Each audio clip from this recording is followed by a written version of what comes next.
Нарын облусунун Кочкор районунда жол кырсыгы катталып, 19 жаштагы кыз каза болду. Мындан тышкары 3 жаран жаракат алгандыгын өзгөчө кырдаалдар министрлигинин басма сөз кызматынан кабарлашты. Адам өмүрүн алган автокырсык 23 ноябрь күнү саат 22:10 Бишкек Нарын Торуга Туна жолунун 243 чакырымында катталган. Анда Дэу Nexia унаасынын айдоочусу трассадан жылкыны сүзүп, жолдон чыгып кеткен. Кырсыктын кесепетинен бир аял киши 3 эркек адам чабыркаган.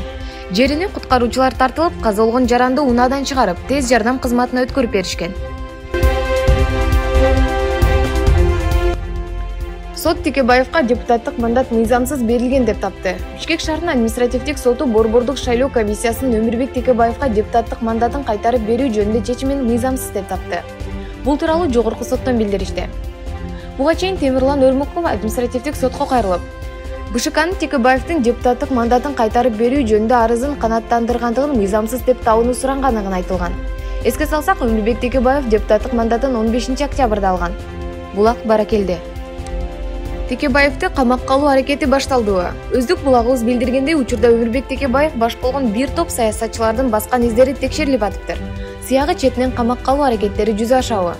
2010 жылдан берки чуулгандуу иштер, каржылык маселелер казылып, бул өңүттөн айыптуулар тизмелери талкууланып, негизги фигурант Өмүрбек Текебаев экендиги, калгандары көчүчү улай каз-каздар тизилишеби, ыраспы, эл эмне дейт, деп Арбакежир сайты жазып чыкты.